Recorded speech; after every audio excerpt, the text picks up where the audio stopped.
ഉൽപ്പത്തി പുസ്തക വായന 24-ാം അധ്യായം. ഇസഹാക്കും റെബെക്കായും. അബ്രാഹത്തിന് പ്രായമേറെയായി. കർത്താവ് എല്ലാ കാര്യങ്ങളിലും അവനെ അനുഗ്രഹിച്ചു. അവൻ തൻ്റെ എല്ലാ വസ്തുക്കളുടെ മേൽനോട്ടക്കാരനും തൻ്റെ ഭവനത്തിൽ ഏറ്റവും പ്രായം കൂടിയവനുമായ വേലക്കാരനെ വിളിച്ചു പറഞ്ഞു, നിന്റെ കൈ എൻ്റെ തൊടയുടെ കീഴെ വയ്ക്കുക. ഞാൻ പാർക്കുന്ന ഈ നാട്ടിലെ കനാന്യരുടെ പെൺമക്കളിൽ നിന്ന് എൻ്റെ മകന് ഭാര്യയെ തിരഞ്ഞെടുക്കില്ലെന്ന് ആകാശത്തിൻ്റെയും ഭൂമിയുടെയും ദൈവമായ കർത്താവിൻ്റെ നാമത്തിൽ നിന്നെക്കൊണ്ട് ഞാൻ സത്യം ചെയ്യിക്കും. എൻ്റെ നാട്ടിൽ എൻ്റെ ചാർച്ചക്കാരുടെ അടുക്കൽ പോയി അവരിൽ നിന്ന് എൻ്റെ മകൻ ഇസഹാക്കിന് ഭാര്യയെ കണ്ടുപിടിക്കണം. അപ്പോൾ ദാസൻ ചോദിച്ചു, ആ സ്ത്രീക്ക് എന്നോടുകൂടെ ഈ നാട്ടിലേക്ക് പോരാൻ ഇഷ്ടമുണ്ടെങ്കിലോ? അങ്ങ് വിട്ടുപോന്ന നാട്ടിലേക്ക് അങ്ങയുടെ മകനെ ഞാൻ കൊണ്ടുപോകണമോ? അബ്രാഹാം പറഞ്ഞു, എൻ്റെ മകനെ അങ്ങോട്ട് കൊണ്ടുപോകരുത്. എൻ്റെ പിതാവിൻ്റെ വീട്ടിൽ നിന്നും ചാർച്ചക്കാരിൽ നിന്നും എന്നെ പുറത്തു കൊണ്ടുവന്നവനും എന്നോട് സംസാരിച്ചവനും നിൻ്റെ സന്തതികൾക്ക് ഈ ഭൂമി ഞാൻ തരുമെന്ന് വാഗ്ദാനം ചെയ്തവനുമായ ആകാശത്തിൻ്റെ ദൈവമായ കർത്താവ് തൻ്റെ ദൂതനെ നിനക്ക് മുമ്പേ അയക്കും. നീ അവിടെ നിന്ന് എൻ്റെ മകനെ ഒരു ഭാര്യ കണ്ടെത്തുകയും ചെയ്യും. എന്നാൽ ആ സ്ത്രീക്ക് നിന്നോട് കൂടെ പോരാൻ ഇഷ്ടമില്ലെങ്കിൽ എൻ്റെ ഈ ശബ്ദത്തിൽ നിന്ന് നീ വിമുക്തനാണ്. എൻ്റെ മകനെ അങ്ങോട്ട് തിരികെ കൊണ്ടുപോകരുത് എന്ന് മാത്രം. തൻ്റെ യജമാനായ അബ്രാഹത്തിൻ്റെ തുടയ്ക്ക് കീഴെ കൈവച്ച് ഭൃത്യൻ സത്യം ചെയ്തു. അനന്തരം ഭൃത്യൻ യജമാനൻ്റെ ഒട്ടകങ്ങളിൽ 10 വിലപിടിപ്പുള്ള ധാരാളം വസ്തുക്കളുമായി പുറപ്പെട്ടു. അവൻ മെസൊപ്പൊട്ടാമിയയിൽ നാഹോറിൻ്റെ നഗരത്തിലെത്തി. വൈകുന്നേരം സ്ത്രീകൾ വെള്ളം കോരാൻ വരുന്ന സമയത്ത് അവൻ ഒട്ടകങ്ങളെ പട്ടണത്തിന് വെളിയിൽ വെള്ളമുള്ള ഒരു കിണറ്റിനടിയിൽ നിർത്തി. അനന്തരം അവൻ പ്രാർത്ഥിച്ചു, എൻ്റെ യജമാനായ അബ്രാഹത്തിൻ്റെ ദൈവമായ കർത്താവേ, ഇന്ന് എൻ്റെ ദൗത്യം അങ്ങ് വിജയിപ്പിക്കണമേ. എൻ്റെ യജമാനൻ്റെ മേൽ കനിയണമേ. ഞാനിതാ ഈ കിണറുകരയിൽ നിൽക്കുകയാണ്. ഇന്നാട്ടിലെ പെൺകുട്ടികൾ വെള്ളം കോരാൻ വരുന്നുണ്ട്. നിന്റെ കുടം താഴ്ത്തി തരിക, ഞാൻ കുടിക്കട്ടെ എന്ന് പറയുമ്പോൾ ഇതാ കുടിച്ചുകൊള്ളുക. നിങ്ങളുടെ ഒട്ടകങ്ങൾക്കും ഞാൻ വെള്ളം കോരിത്തരാം എന്ന് പറയുന്ന പെൺകുട്ടിയായിരിക്കട്ടെ. അങ്ങയുടെ ദാസനായ ഇസഹാക്കിന് അങ്ങ് നിശ്ചയിക്കുന്നവൾ. അങ്ങ് എൻ്റെ യജമാനോട് നിരന്തരമായ കാരുണ്യം കാണിച്ചിരിക്കുന്നുവെന്ന് ഞാൻ അതുവഴി മനസ്സിലാക്കും. അവൻ ഇത് പറഞ്ഞു തീരും മുമ്പ് തോളിൽ കുടവുമായി റെബെക്ക വെള്ളം കോരുവാൻ വന്നു. അവൾ അബ്രാഹാമിൻ്റെ സഹോദരൻ നാഹോറിന് ഭാര്യ മിൽക്കായിലുണ്ടായ മകനായ ബത്തുവേലിൻ്റെ മകളായിരുന്നു. പെൺകുട്ടി കാണാൻ വളരെ അഴകുള്ളവളും കന്യകയുമായിരുന്നു.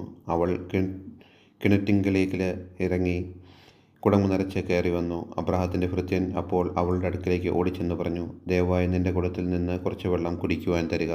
പ്രഭോ, കുടിച്ചാലും അവൾ പറഞ്ഞു. തിടുക്കത്തിൽ കുടം താഴ്ത്തിപ്പിടിച്ച് അവൾ അവന് കുടിക്കുവാൻ കൊടുത്തു. കുടിച്ചു കഴിഞ്ഞപ്പോൾ അവൾ പറഞ്ഞു, അങ്ങയുടെ ഒട്ടകങ്ങൾക്കും കുടിക്കുവാൻ ഞാൻ വെള്ളം കോരിത്തരാം. അവൾ വേഗം കുടത്തിലെ വെള്ളം തൊട്ടിയിലൊഴിച്ച് വീണ്ടും വെള്ളം കോരുവാൻ കിണറ്റിങ്കിലേക്ക് ഓടി.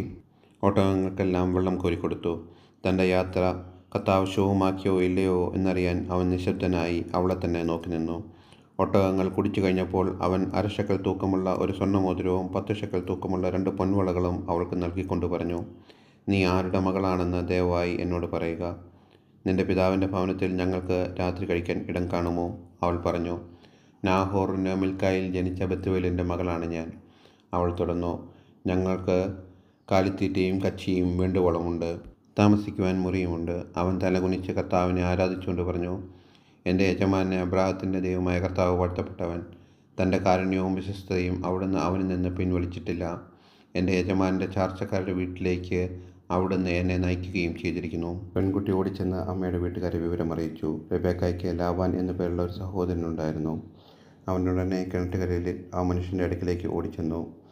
മോതിരവും വളകളും സഹോദരിയുടെ കൈകളിൽ കാണുകയും ആ മനുഷ്യൻ ഇങ്ങനെ എന്നോട് സംസാരിച്ചുവെന്ന് അവൾ പറഞ്ഞത് കേൾക്കുകയും ചെയ്തപ്പോൾ ലാബാൻ അവൻ്റെ അടുക്കലേക്ക് ചെന്നു.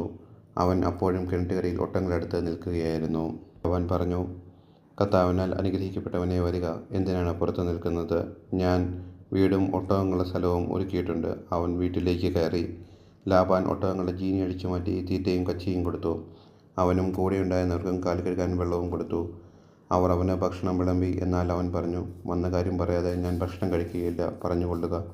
ലാബാൻ സമ്മതിച്ചു. അവൻ പറഞ്ഞു, ഞാൻ അബ്രാഹത്തിൻ്റെ ഭൃത്യനാണ്. കർത്താവ് എൻ്റെ യജമാനെ സമൃദ്ധമായി അനുഗ്രഹിച്ചിരിക്കുന്നു.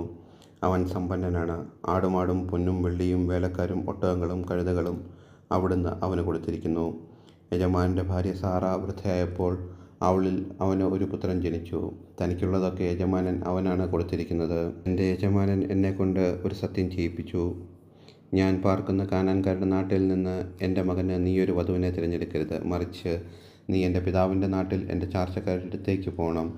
എൻ്റെ മകന് ഒരു ഭാര്യയെ കണ്ടുപിടിക്കണം. ഞാൻ ചോദിച്ചു, ഒരു വേള ആ പെൺകുട്ടി എൻ്റെ കൂടെ വന്നില്ലെങ്കിലോ? അവൻ എന്നോട് പറഞ്ഞു, ഞാൻ സേവിക്കുന്ന കർത്താവ് തൻ്റെ ദൂതനെ നിൻ്റെ മുമ്പേ അയച്ച് നിൻ്റെ വഴി ശുഭമാക്കും. എൻ്റെ പിതാവിൻ്റെ വീട്ടിൽ നിന്ന് എൻ്റെ ചാർച്ചക്കാരിൽ നിന്ന് നീ എൻ്റെ മകൻ ഒരു വധുവിനെ തിരഞ്ഞെടുക്കും. എൻ്റെ ചാർച്ചക്കാരടുത്ത് ചെല്ലുമ്പോൾ പ്രതിജ്ഞയിൽ നിന്ന് നീ വിമുക്തനാകും. അവർ പെൺകുട്ടിയെ നിനക്ക് വിട്ടു തന്നില്ലെങ്കിലും പ്രതിജ്ഞയിൽ നിന്ന് നീ വിമുക്തനാകും. ഞാൻ കിണറ്റുകരയിൽ വന്നപ്പോൾ ഇങ്ങനെ പ്രാർത്ഥിച്ചു: എൻ്റെ യജമാനനെ അബ്രാഹത്തിൻ്റെ ദൈവമായ കർത്താവേ, ഞാൻ പുറപ്പെട്ടിരിക്കുന്ന കാര്യം അങ്ങ് ഇപ്പോൾ ശുഭമാക്കണമേ. ഇതാ ഞാൻ ഈ കിണറ്റുകരയിൽ നിൽക്കും. വെള്ളം കോരി വരുന്ന പെൺകുട്ടിയോട്, ദയവായി നിൻ്റെ കുടത്തിൽ നിന്ന് എനിക്കല്പം വെള്ളം തരിക എന്ന് ഞാൻ പറയും. അപ്പോൾ കുടിച്ചാലും അങ്ങയുടെ ഒട്ടകങ്ങൾക്കും ഞാൻ വെള്ളം കോരിത്തരാമല്ലോ എന്ന് പറയുന്ന പെൺകുട്ടിയാവട്ടെ എൻ്റെ യജമാനൻ്റെ മകന് അങ്ങ് കണ്ടുവച്ചിരിക്കുന്നവൾ. എൻ്റെ ഉള്ളിൽ ഞാനിത് പറഞ്ഞു തീരുന്ന മുമ്പ് തോളിൽ കുടവുമായി വെള്ളം കോരുവാൻ റെബേക്ക വന്നു. അവൾ ഇറങ്ങിച്ചെന്ന് വെള്ളം കോരി. ഞാൻ അവളോട് എനിക്കല്പം കുടിക്കാൻ തരിക എന്ന് പറഞ്ഞു. അവൾ ഉടനെ കുടം തോളിൽ നിന്നിറക്കി ഇങ്ങനെ പറഞ്ഞു: കുടിച്ചാലും അങ്ങയുടെ ഒട്ടകങ്ങൾക്കും ഞാൻ കുടിക്കാൻ തരാൻ. ഞാൻ കുടിച്ചു. ഒട്ടകങ്ങൾക്കും അവൾ വെള്ളം കൊടുത്തു. അപ്പോൾ ഞാൻ അവളോട്, നീ ആരുടെ മകളാണ് എന്ന് ചോദിച്ചു. നാഹോറിന് മിൽക്കായിൽ ജനിച്ച ബെത്തുവേലിൻ്റെ മകളാണ് ഞാൻ എന്ന് അവൾ പറഞ്ഞു. അപ്പോൾ ഞാൻ അവൾക്ക് മോതിരവും വളകളും കൊടുത്തു. അതിനുശേഷം എൻ്റെ യജമാനനെ അബ്രാഹത്തിൻ്റെ ദൈവമായ കർത്താവിനെ ഞാൻ താണുമടങ്ങി ആരാധിച്ചു. എൻ്റെ യജമാനൻ്റെ മകന് അവൻ്റെ സഹോദരൻ്റെ മകളെ വധുവായി തിരഞ്ഞെടുക്കുവാൻ എന്നെ നേർവഴിക്ക് നയിച്ച അവിടുത്തെ ഞാൻ സ്തുതിച്ചു. അതുകൊണ്ട് എൻ്റെ യജമാനനോട് നിങ്ങൾ കാരുണ്യത്തോടും വിശ്വസ്തയോടും കൂടി പെരുമാറുമെങ്കിൽ അത് പറയുക. മറിച്ചാണെങ്കിലും പറയുക, എനിക്ക് അതനുസരിച്ച് പ്രവർത്തിക്കാമല്ലോ. അപ്പോൾ ലാബാനും ബത്തുവേലും പറഞ്ഞു: ഇത് കർത്താവിൻ്റെ ഇഷ്ടമാണ്. ഇതിനെക്കുറിച്ച് ഗുണവും ദോഷവും ഞങ്ങൾക്ക് പറയാനില്ല. ഇതാ, റെബേക്ക നിൻ്റെ മുമ്പിൽ നിൽക്കുന്നു. അവളെ കൊണ്ടുപോയിക്കൊള്ളുക. കർത്താവ് തിരുവുള്ളതുമായതുപോലെ അവൾ നിൻ്റെ യജമാനൻ്റെ മകന് ഭാര്യയായിക്കൊള്ളട്ടെ. ഈ വാക്കുകൾ കേട്ടപ്പോൾ അബ്രാഹത്തിൻ്റെ ഭൃത്യൻ താണുവീണ് കർത്താവിനെ ആരാധിച്ചു. അനന്തരം അവൻ പൊന്നും വെള്ളിയും കൊണ്ടുള്ള ആഭരണങ്ങളും വസ്ത്രങ്ങളും എടുത്ത് റെബേക്കയ്ക്ക് കൊടുത്തു. അവളുടെ സഹോദരനും അമ്മയ്ക്കും വിലപിടിപ്പുള്ള സമ്മാനങ്ങളും അവൻ കൊടുത്തു. അവനും കൂടെയുണ്ടായിരുന്നവരും ഭക്ഷണം പാനം ചെയ്യുകയും ആ രാത്രി അവിടെ ചെലവഴിക്കുകയും ചെയ്തു. പുലർച്ചയ്ക്ക് എഴുന്നേറ്റ് അവൻ പറഞ്ഞു: എന്നെ യജമാനൻ്റെ അടുക്കിലേക്ക് തിരിച്ചയക്കുക. അവളുടെ അമ്മയും സഹോദരനും പറഞ്ഞു: കുറച്ചുനാൾ കൂടി 10 ദിവസമെങ്കിലും അവൾ ഇവിടെ നിൽക്കട്ടെ. അത് കഴിഞ്ഞ് അവൾക്ക് പോകാം. അവൻ പറഞ്ഞു: എന്നെ താമസിപ്പിക്കരുത്. കർത്താവ് എൻ്റെ വഴി ശുഭമാക്കിയിരിക്കുന്നത് കൊണ്ട് യജമാനൻ്റെ അടുക്കിലേക്ക് തിരിച്ചു പോകാൻ എന്നെ അനുവദിക്കുക. നമുക്ക് പെൺകുട്ടിയെ വിളിച്ച് ചോദിക്കാമെന്ന് അവർ പറഞ്ഞു. അവർ റെബേക്കയെ വിളിച്ച്, നീ ഈ മനുഷ്യനിലൂടെ പോകുന്നുവോ എന്ന് ചോദിച്ചു. അവൻ, ഞാൻ പോകുന്നു എന്ന് അവൾ മറുപടി പറഞ്ഞു. അവർ അവരുടെ സഹോദരി റെബേക്കയെയും അവളുടെ തോഴിയെയും അബ്രാഹത്തിൻ്റെ ഭൃത്യനോടൊപ്പം അവൻ്റെ ആൾക്കാരോടുകൂടെ പറഞ്ഞയച്ചു. അവർ അവളെ ആശീർവദിച്ചു പറഞ്ഞു: നീ ഞങ്ങളുടെ സഹോദരിയാണ്. നീ ആയിരങ്ങളുടെയും 10,000-ങ്ങളുടെയും അമ്മയായി തീരട്ടെ. തങ്ങളെ വെറുക്കുന്നവരുടെ വാതിലുകൾ നിന്റെ സന്തതികൾ പിടിച്ചെടുക്കട്ടെ. റെബേക്കായ്ക്കും തോഴിമാർക്കും ഒട്ടകപ്പുറത്ത് കയറി അവർ അവനെ അനുഗമിച്ചു. അങ്ങനെ റെബേക്കായുമായി ഭൃത്യൻ പുറപ്പെട്ടു. ആയിടയ്ക്ക് ഇസഹാക്ക് ബെർലഹായിറോയിൽ നിന്ന് പോന്ന് നെഗബിൽ താമസിക്കുകയായിരുന്നു. ഒരു ദിവസം വൈകുന്നേരം അവൻ ചിന്താമഗ്നനായി വയലിലൂടെ നടക്കുകയായിരുന്നു. അവൻ തലപൊക്കി നോക്കിയപ്പോൾ ഒട്ടകങ്ങൾ വരുന്നത് കണ്ടു. റെബേക്കായും ശിരസ്സുയർത്തി നോക്കി. ഇസഹാക്കിനെ കണ്ടപ്പോൾ അവൾ ഒട്ടകപ്പുറത്തുനിന്ന് താഴെ ഇറങ്ങി. അവൾ ഭൃത്യനോട് ചോദിച്ചു: അങ്ങകലെ പാടത്തുകൂടി നമ്മുടെ നേരെ നടന്നു വരുന്ന മനുഷ്യൻ ആരാണ്? ഭൃത്യൻ പറഞ്ഞു: അവനാണ് എൻ്റെ യജമാനൻ. ഉടനെ അവൾ ശിരോവസ്ത്രം കൊണ്ട് മുഖം മൂടി. നടന്നതെല്ലാം ഭൃത്യൻ ഇസഹാക്കിനോട് പറഞ്ഞു. ഇസഹാക്ക് അവളെ തൻ്റെ അമ്മയുടെ സാറായുടെ കൂടാരത്തിലേക്ക് കൊണ്ടുപോയി. അവൻ അവളെ ഭാര്യയായി സ്വീകരിച്ചു. അവൻ അവളെ സ്നേഹിച്ചു. അങ്ങനെ അമ്മയുടെ വേർപാടിൽ ദുഃഖിച്ചിരുന്ന അവന് ആശ്വാസം ലഭിച്ചു.